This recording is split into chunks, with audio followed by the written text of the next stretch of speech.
Billy, thank you.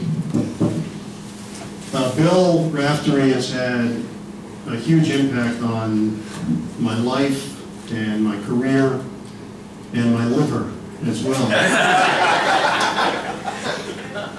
A short Jewish guy from Queens trying to drink with a tall Catholic guy, Irish from Kearney, is not a good combination for the guy from Queens. I could tell probably 1,000 Bill Raftery stories, but 874 would be inappropriate. All you need to know about Bill is, truly, he doesn't even know this and realize it because of who he is and how he conducts himself, but I basically learned how to do this because of Bill. Being yourself on the air, being honest on the air, and also treating everybody the right way. And Bill is as close a friend as I could ask for, and his wife Joan. They're like family to me, and I love you. I really do. Thank you.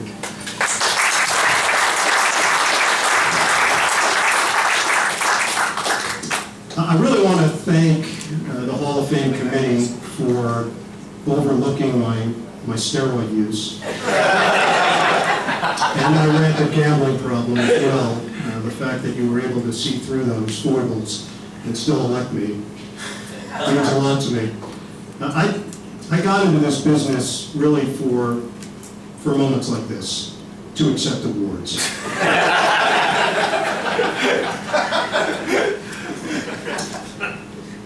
This is all I ever wanted to do, honestly. This is all I ever wanted to do from a very early age. This is what I dreamed of doing. I'm talking about 1977, 78, maybe 1979. I wanted to be Jack Tripper from Three's Company. And live with 2 women. It seemed like a great deal. But then by 1980, I wanted to be a broadcaster again. So I went to my dad, my father, who was a huge influence in my life. He was a stand-up comedian, an actor, a musician, a trumpet player. And I went to him at the age of 7 or 8 and said, "Dad, I want to be a sportscaster."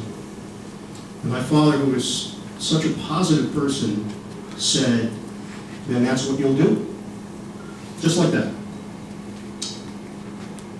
He said, "Here's the only problem. You have a lisp." I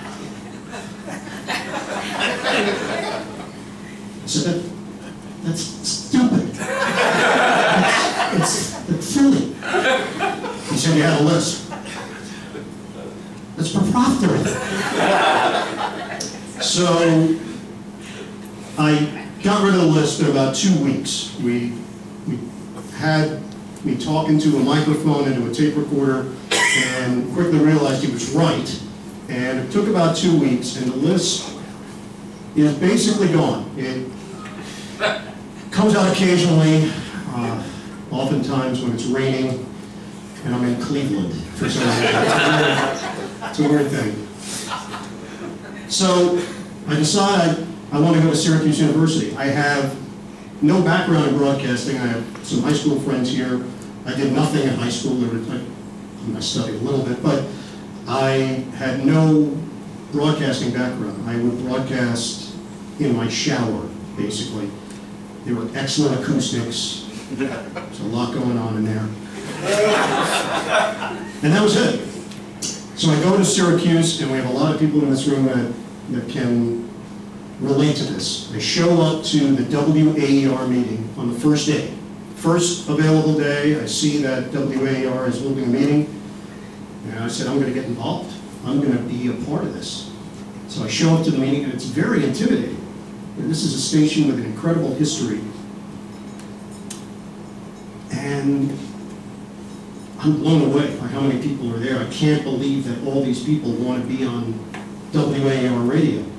And now the person, I believe it was Charlie Palillo, who's now in Houston and is very successful, a great talk show host, he's giving a presentation, and he's talking about how freshmen have to come in at 5:30, and I heard that part.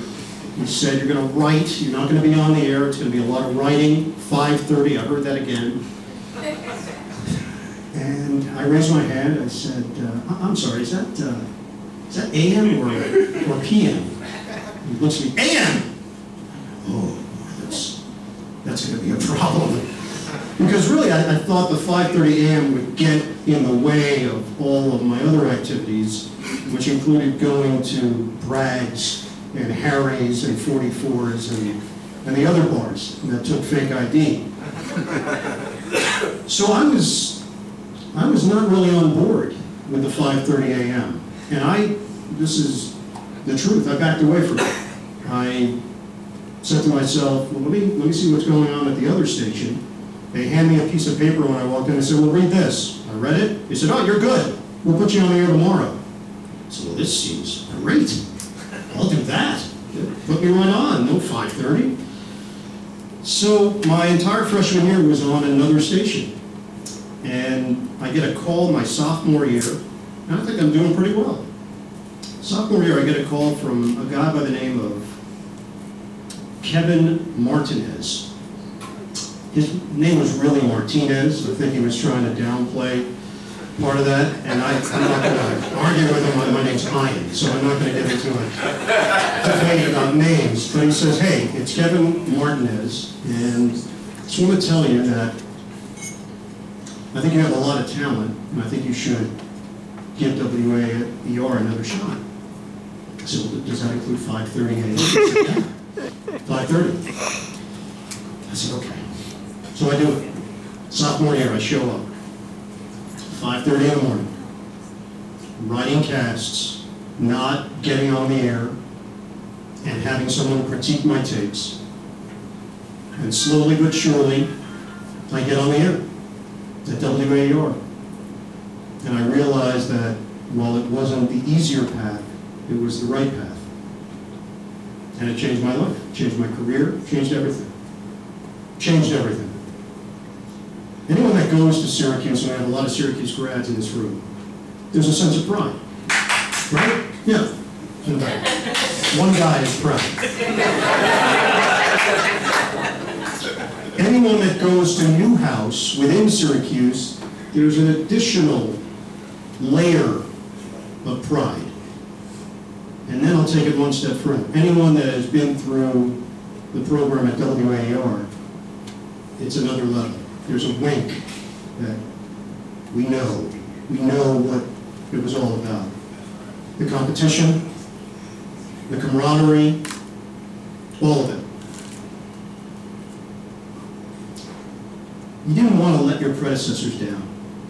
That's how I always viewed it. They put the pictures on the wall of Marty Glickman and Marv Albert and Andy Musser and Hank Greenwald and Bob Costas and Dick Stockton and Len Berman, later Sean McDonough, Mike Tirico.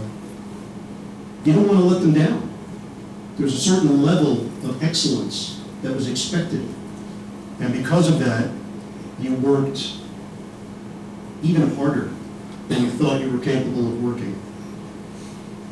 I learned about dedication, I learned about this craft, I learned about this business, and nothing that I've achieved in this business would have been possible without WAER. It's that simple. That's how much it meant to me, and that's how much it still means to me.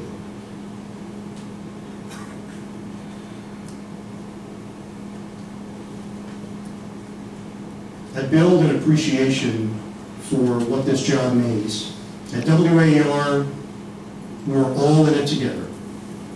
One story that comes to mind, my junior year, we had some openings to cover lacrosse. I knew nothing about lacrosse, zero. I'd never seen the sport in my life.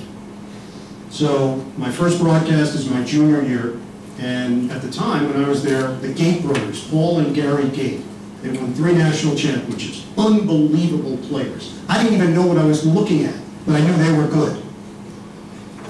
Paul and Gary Gate are the star players. And a senior who was making the assignments, Brian Lee, says, you're doing the game on Saturday. I said, that's great. I'm thrilled. My only concern for this game is that Paul and Gary Gate are identical twins, and I had to do the postgame.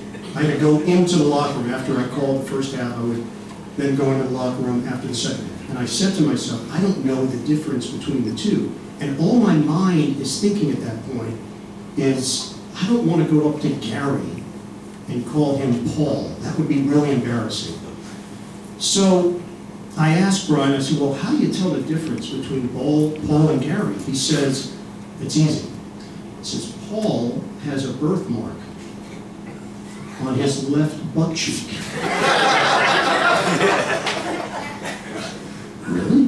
He said, yeah, everybody knows. You go, you just look, and then you're fine. That's Paul. Gary has no birthmark. Okay. Birthmark, left butt cheek, Paul. No birthmark, Gary. Got it. So the game ends, and again, I'm focused. Gonna get Paul. He had 10 goals. He went off. I go into the locker room, and the players disrobe. This happens in a locker room. And now I'm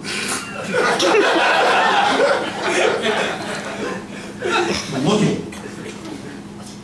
I don't see any birthmarks anywhere. There's no birthmarks, I can assure you. And now Paul Gate sees me looking. I'm like, no, I'm not. No. Are you Paul? He goes, no, I'm Gary. Gary had 7 goals, 3 assists. What a win over Cornell. And that's it. That's in the air. I said, what is going on? I go after the game. I go to Brian Lee back in the studio. I said, Brian, the birthmark thing. I didn't see it. He goes, you fell for that?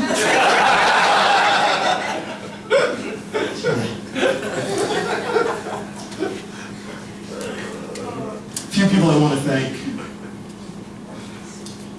First of all, I don't think there's a Hall of Fame for spouses, but my wife Elisa would absolutely be a first ballot Hall of Famer.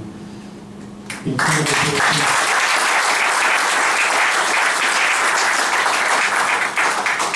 We met at Syracuse, we met at Flint my freshman year. I was playing video games, not really paying attention to her. And she knew what she was getting into. I mean, I never told her I wanted to be a CPA, so this was it. This was all I knew how to do.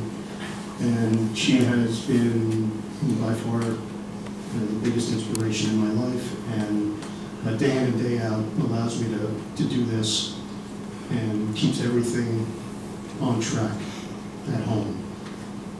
The travel schedule is crazy, which is not easy for my family and my kids, Jonah and Ellen.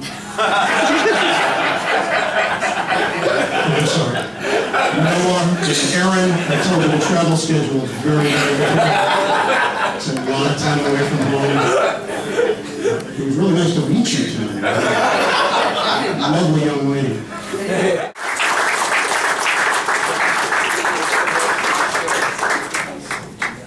This is the part that you get to keep. Oh, okay.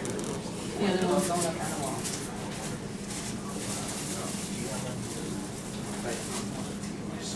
Thank you.